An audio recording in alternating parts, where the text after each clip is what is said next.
Hi, I'm Mark Taylor, and it's time again for the Mark Taylor Show. This week's guest is Paula Borthwick from Celestial Treasures in Charlotte Street on St. John. Welcome to the show, Paula. Thanks, Mark. So, I guess we'll start off. Celestial Treasures is your store at 14 Charlotte Street. Is that the... Yep, 14 Charlotte Street. It is uptown St. John, and we've been there for about 3.5 years now. Okay. So, basically, what do you do? What are some of the products, or I guess the services first? Okay. We'll start with the services that you offer. From the store itself, some of the services that I provide are readings, so that is from a psychic or medium perspective. Okay. I do hypnosis work. I'm a certified clinical hypnotist, so I provide services of different hypnosis work as well as I specialize in past life regression. And I also do what's called Reiki, which is a healing. What is Reiki? What does that involve? What I do is it's what's called Usui Reiki, and it's a training, but it's actually a healing methodology. It can be done hands-on or distance just from the body. You can do it in person, you can do it from a distance perspective as well. Okay. And it heals on what they call the physical, the emotional, and the spiritual bodies. Oh, so okay. it heals on many levels, not just on the physical ailments as far as what's going on. Okay. And you said you did readings. Now, you're doing those with cards? I do use angel cards. I don't technically have to use a tool at all. Okay. I kind of do two different things. I combine it all in the one session, but what I am is also called a channel. I'm called a semi-conscious trance channel, and what that is for me is I get into an altered or grounded state, and I connect with high guides.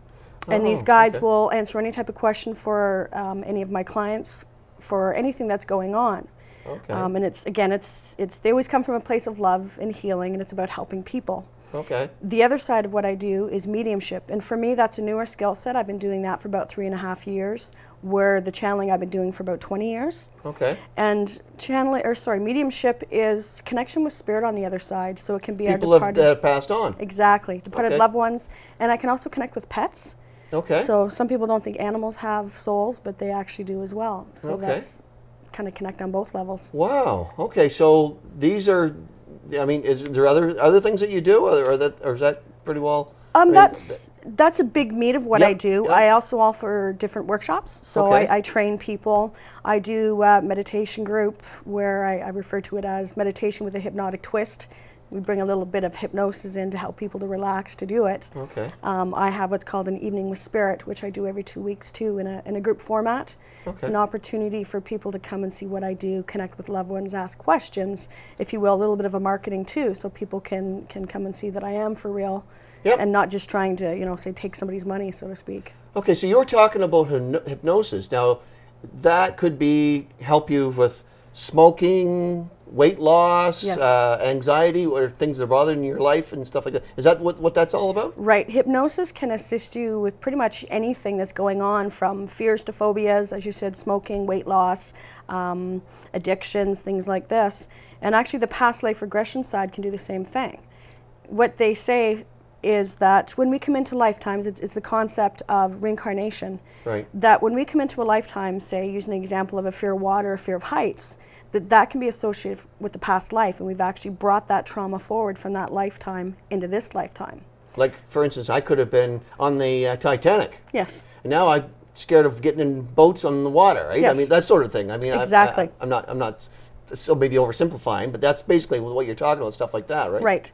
And through the process of hypnosis and taking the individual back to that lifetime that's associated with the trauma, the body itself will relinquish the hold on whatever that issue is. So it's not like you have to really think about it.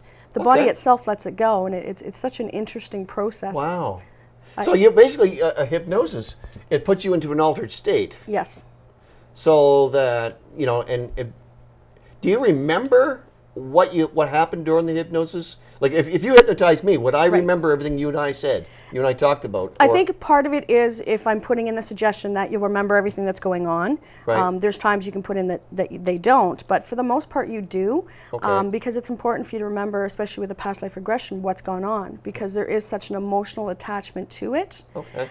You need to feel that. Right. And in order to, if you will, integrate it later on, having that knowledge and information is good because you have something you can go back on. Okay. I've had clients where they've gone, and I had one, and she was seeing this German uniform. Okay. And she actually did research after her session and found that uniform and found out it was a Gestapo uniform. Right. Okay. So it gives them Yeah. you know, something tangible they can go back and research and find more about as well. Okay. So how long, you say you've been doing this 20 years? For the channeling, yes, 20 years. Wow. Mediumship, like I said, is more 3.5. I kind of said to my guides, I said, I'm ready to start working with spirit. Before I just wanted to work with guides because I know they're higher energies and Right. good beings, so to speak. And about 2 weeks after me asking that, I had a group of girls come into my store, and I started picking up on one of the girls, because as people come in, I can get information as well. And it's not like, oh, well, give me money and I'll take you in the back and give you the information. If Right. someone steps into my store, I get information right away, I give it to them, because that's what it's about as well. Okay. These girls came in and I started giving them information, and they kind of looked at each other, and then they pulled out a card saying, you know, we should tell her what we do. And it was a group called the Loyalisty Paranormal. Okay. And they were actually supposed to meet with another psychic that day who didn't show, and they found their way to my store. Oh, okay. So doing paranormal investigation has really helped me to hone and develop the skill set from a mediumship perspective as well. There's a show on TV called with paranormals, and they would go into houses and stuff like that, and could feel energy within the house, right? Yes. Things And like- that's how I work with the group. Okay. We have those that are, if you will, I refer to left brain, but they don't necessarily have a belief in it, so it's good that we have both sides. Other girls that are intuitive as well, so we have a good collection. But that's my job, so to speak, is to walk in, what am I picking up from energies, and what am I sensing, if there is spirit there or not, and then Okay. bringing that forward as part of the group, as well as maybe helping them decide where the best place is to put their equipment based on okay. the energies that I pick up as well. Wow. I guess some of the when people come into you for readings or whatever, obviously there's things that are on most people's minds. You know, it's love, is it money, is it romance, is my job, and things like that. Right. These must be things. I guess we talked off camera. I'm sure you've had all kinds of weird and wacky things as well. I mean, people have things. You say you don't do predirections, basically, right? Predictions, yeah. Yeah. Excuse me. When we talk about predictions, I don't do from the perspective of, you know, oh, you're going to leave here 5 minutes from now, you're going to find money on the ground. To me, that does not help anybody. Right. Right? With what I do, I want to help empower somebody, help them to believe in themselves, to face the challenges that they have sitting in front of them, and to work their way through, not to run from them.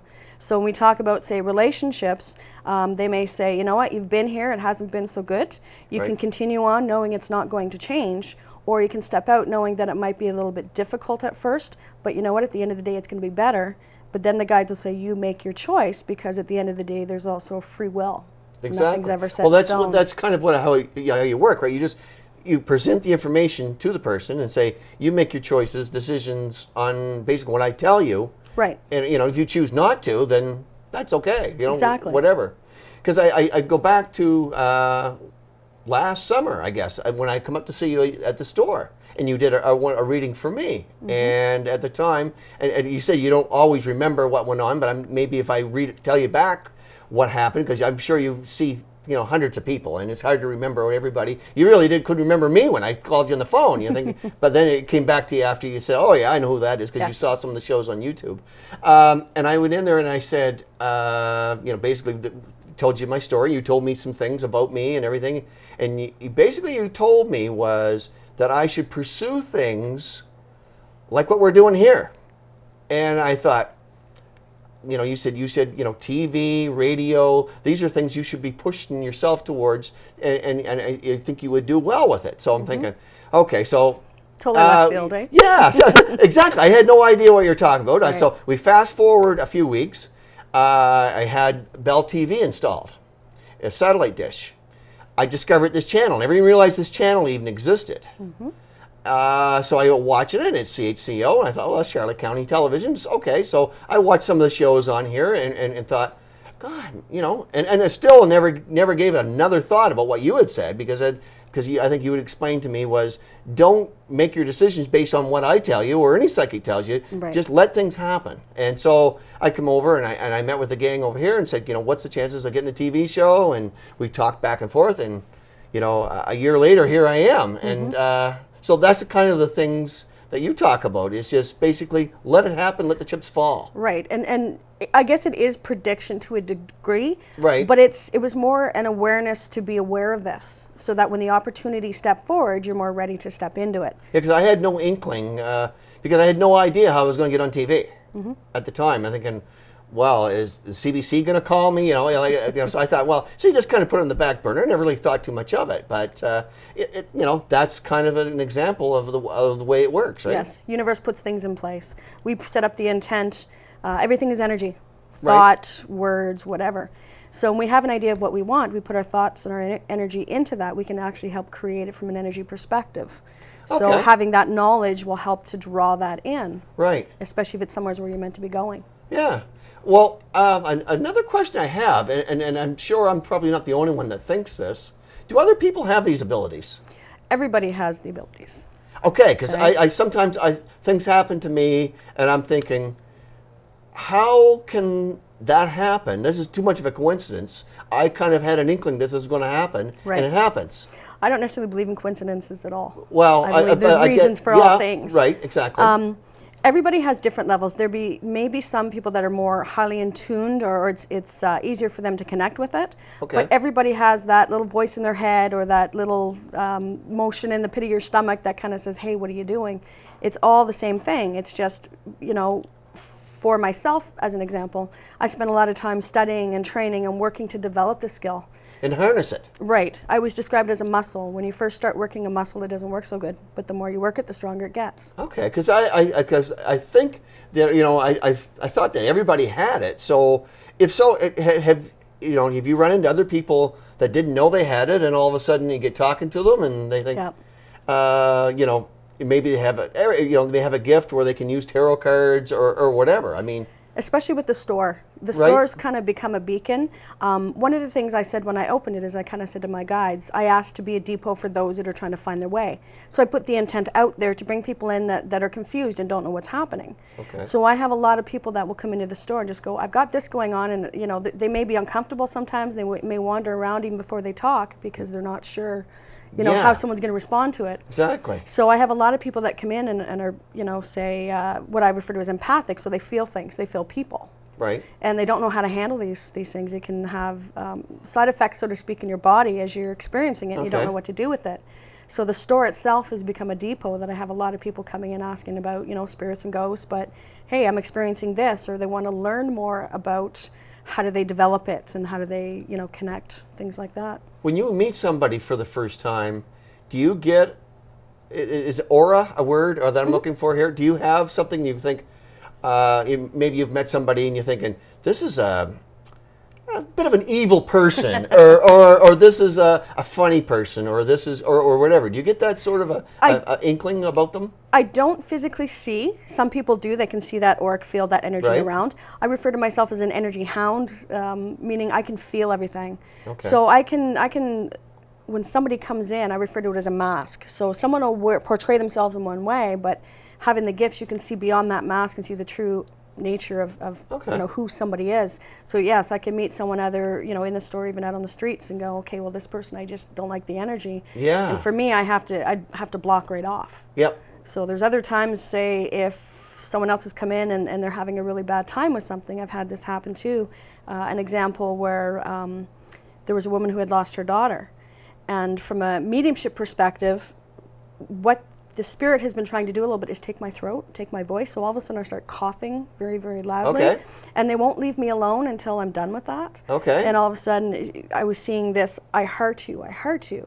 And Okay. this woman, we talked about her daughter, and then I said, I keep seeing this, and this is a symbol that she used to do to her mom all the time. Oh, okay. So, you never know kind of when information's coming forward Yep. or when you just have to kind of put it out. They kind of dictate what's going on in some cases. Have you ever met with anybody and you feel this, whatever you get inside of you, that something bad is going to happen? And how, if you do, how do you handle that? I've had it more with my family than anything. Right. Right? Okay. Being away and just, I don't say anxiety, but just something's wrong. And I get it more around my family. Okay. When I'm in sessions with people, I do sometimes get that information. I try never to put fear into people because, again, this isn't what it's about. No. So if I'm picking up on something, I might say, when's the last time you've had a checkup? Or trying to put it in that perspective, recommend that they go. Okay. Because my job isn't to say, oh, you have cancer, you have this. I mean, that's putting someone in fear and it doesn't help them. No, no. But try and get them to go and get the help. It may change their path. Yes. If you've told somebody something like that and you're thinking, holy smokes. Well, they still have free will. I mean, I know of other psychics who, as an example, again, someone else came in and the woman said to the client, your daughter's going to die in 2 months. Now, how does that, that doesn't help somebody. No. So I try and steer clear, I guess, to a degree for those types of questions. If someone comes in and say, my grandmother's in the hospital, is she going to go soon? The guides will come forward and say, yes, she's preparing to return home. And we'll give things like that, always in a gentler form, but I don't like answering those questions. No, I don't imagine you do. I mean, because, as you say, you don't like to do predictions because, there's no way that, if I could ask you the lottery numbers or something crazy like that. I mean, obviously, if you could get the lottery numbers, who do you think would be using them? You wouldn't be giving them out to me. Yeah, we're not allowed to use it for our own gain. So how do you know about your ability? How did you find out? When I was young, I was always interested in ghosts and monsters. I used to do a lot of reading. Right. In high school, I was pretty much like anyone else. It wasn't more until my late teens, early 20s that I started researching more and reading. I went to a psychic who told me I'd be doing that and, sitting on the reverse side of the table reading for people, and I didn't believe her. Okay. And then I connected with another psychic later on who basically told me the same things, and she told me things that nobody knew. So I actually started training under her at that point and working with her. Was that through tarot cards or something? How was it? It was channeling. Channeling, okay. Yes. And that kind of gave me the interest there. And it was kind of funny, too, because I had a book that I went into a bookstore and I had this book jump off the shelf. And I know enough to pick it up, take it home, but it sat on my shelf for about 10 years. Yeah. Again, from the younger days, and when I picked it up later, it was called Opening to Channel. So I was already getting that information then. It's just I wasn't in a place I was ready to start doing it. Okay. And I started working and I started getting physically sick a lot because I'm what's called an empath as well. So I feel people's emotions and physical pain and things. Okay. So I was living in Calgary then, so being in public places or like the train systems going to and from work, it'd be like a sponge. So I'm sucking up everybody's stuff. Right. And it was making me physically ill. Wow. And that's when I had to start researching more and You're understand. from Alberta, right? Is it? I'm originally from Ontario. Ontario, okay. Kind of lived all over the place for my family. Okay. My dad worked in the construction side of the oil patch. So okay. we moved a lot. So when you're doing these things, obviously there must be some memorable experiences that you've had with people, or some things that maybe some funny stories. I mean, you must have run into all kinds of characters. You did this in Alberta as well as here, right? Yes, I did. Okay. Then I was doing it more on the side. I was actually, I have a sister who lives in BC, and she had a store there, and that's when I started doing a little bit more full time. Okay. I was living in Calgary, and I drive up on long weekends, and I worked as her psychic then. Some of the most memorable. Some of the fun stuff is the old days we used to use tapes. Okay. And before we'd start our sessions, cassette tapes, you can't even hardly find them now. Yeah. But I'd always start the recording with the date and the time and who it was for. Yep. And then I would rewind it and play it forward. Right. And I'd already had 2 sessions that day, and I was on to my 3rd, and I did that, played it back, nothing. Did it again, played it back, nothing. I called my sister, I'm like, you gotta check this out. My client doesn't know what's going on. Yeah. Played it back, and then finally a 3rd time it started to manifest on the tape. And the first thing the guide said to the girl was, you wanted proof that we were real, now you know. So I found that was really kind of cool. I've had, in the past, things show up on tape. So one client said it sounded like there was a party going on, on the tape itself. Sometimes they get us like a heartbeat or drum beat. And there's just you and the client sitting there. Right, there's nobody else in the room. There's no other activity going on around. Okay. I think one of my favorites too was from a woman that I read for, I think I was still back in BC. And they told her that she would have a little girl. And the session went as normal, and she contacted me probably about 1.5 years later, and she says, I thought you were wrong because doctors said I couldn't have children. And she says, I just wanted you to know that I separated from my husband. I ended up connecting with my best friend, and she says, I want you to know I just had my baby girl. Oh my. So wow. To me, again, very interesting. Here we've got, someone saying you cannot conceive whatsoever. Exactly. The guide said she was going to have one, and she confirmed and sent me an email back later to say, hey, it happened. Wow. So the power of the mind, and nothing's ever necessarily set in stone. No. Another thing that I was going to ask you about, you say you're a metaphysical minister? Mm-hmm. What does that mean, or what is that? I started training actually through online at the time. It's with the International Metaphysical Ministry. Okay. It was an online course where, if you will, they teach you the background and the fundamentals of spirituality. So where it actually started with the Fox sisters back in the time, Yep. And where all this stuff started kind of coming together more. So the teachings part of it is a bachelor systems with a ministerial perspective to it. Okay. And then there's a master's and doctorate actually where you're writing thesis papers. For me, I wrote a thesis paper on channeling the God source. So Okay. it's connecting back with high guides again for information, but it gives a lot of good information, and a sense of understanding in some ways of how some of this works, Right. where it's come from, and how you Okay. can use it to help you as well. Well, there's some people who obviously probably have, they're skeptical, or there's people that are just naysayers and they Mm-hmm. don't believe in things like this, and there's people that think it's not godlike or whatever. But I believe you were raised in a religious background, right? Yep, we went to church when we were young as well, and Yep. when I was in high school, I took part in Christian youth groups and helping, taking the old people shopping, and was very Yep. much part of it in the community.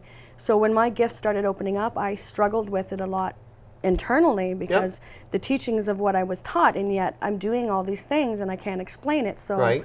I kind of had to look at myself and go, well, does that make me a bad person? Well, I think the answer is no, obviously. Right. I mean, but But you have to integrate that, and I had to go through it and look at, if you will, the dogma and say, well, I believe in what I call the practices and the principles, be the best person that you can be and help others and things like this, but not getting as wrapped up in the dogma anymore. I Right. believe I can have the communion with God and angels and other things, every moment and every day. I Right. don't necessarily have to go to a place and say, at this time and this date, this is what I'm doing. Right. I'm trying to live my life from those teachings and helping people. because basically what you're doing is linked to heaven and earth and, Yes. and God and My all that belief, stuff. yes, Right. definitely. It's not something that's evil or anything that's where some people have this a block in their mind. Right. That you It's can't. what they've been taught. Yeah, exactly. So what do you say to the naysayers? There, Well, we've had some fun with some of them, but at first, when I first started developing and doing it, I would have people that would cross the street not even to pass me because they were afraid. It's like they were going to catch some sort of contagious disease. So first the ego was going, well, again, I don't want people to think I'm weird or different, but Right. came a point where you just have to kind of step into it. The example I used in the article from the St. Croix Courier, where I came into the store, my sister was there talking to a gentleman, and he was basically preaching how we were going to hell for what we did. And there was a little table there, and she had the wicker basket, and I picked it up and put it on my arm, and I linked arms with my sister. I said, well, we're going to hell. We got the handbasket, let's go. He looked at her, looked at me, and then turned around and walked off. I mean, people, even when I started here, they come in the store and they go, can we pray for you? Thank you. Yeah, like go that. ahead, fill your boots. They expect you to fight them on things. Yeah. They expect that belief system isn't there and it's not the truth. It's kind of a So- backward way of thinking in my mind, but that's You can't change somebody else. no. Just have respect that different people have different belief systems, and so long as you're not hurting somebody or harming somebody, let them have that belief. Yep. So What would you say to somebody who is just basically just on the outside, just thinking about coming to see you, or they're curious? What would you recommend? Like, just how do you? Obviously, there's ways they can get a hold of you and stuff like that. But obviously, there's people that are curious and they're right on the fence. nowadays with the computers and everything else, I mean, I'll start getting a lot of messages either through the website or through Facebook, because I have different Facebook groups. Right. And most people are more open to sending a message that way rather than sometimes coming face to face. Yep. And I mean, for me, I can still give people information through those means. I don't have to have them in front of me. No. So just sometimes if someone's having a bad day and they're kind of on the fence, and I'm able to go, you got this going on, this and this, then it's like, oh, okay. And then it kind of brings them up, and then they want to talk a little bit more, and it helps them to understand what's going on with them too. So it helps to dissipate some of the fear of what's happening. Have you done any work with people that you know really well? Like they would come in and you know their story. Does that make it? I mean, obviously, I would tend to think it would make it easy, but Actually, for me, it makes it more difficult. right. I actually stopped reading for family for quite a while because they'd come in and I'd give them information, but it's like, are you telling me what you Yeah. believe and not the Exactly, other because side? you guys are close, right. So they don't necessarily take what you're giving them, you know, for the true value of what it's worth. No. So I actually began to kind of stop reading for family for that perspective. I prefer not to know anything. Okay, you know, yeah. even sometimes because with when I clients. met you, we'd never talked before, Right. ever. No And preconceived ideas on anything that's going on. I don't want to know. No. So you have your website, the celestial-treasures.ca. Yes. And on there's all your products that you have for sale. Because everything, it's not just services that you offer, is it? Right. The store itself, that's a project I'm still working on. It's sometimes difficult, you know, running a small business between taking care of clients and running the store, and I do my accounting, my website, and everything else, but eventually it'll all come on. The store itself goes, I sell different things like crystals and tarot oracle cards, wellness products, essential oils. You know, I wanted to present something to the community that wasn't so in your face, if you will. I didn't want to have all this woohoo stuff that would scare people. So, you know, figurines and just trying to keep a light kind of giftware place as well, so people would feel more comfortable coming in.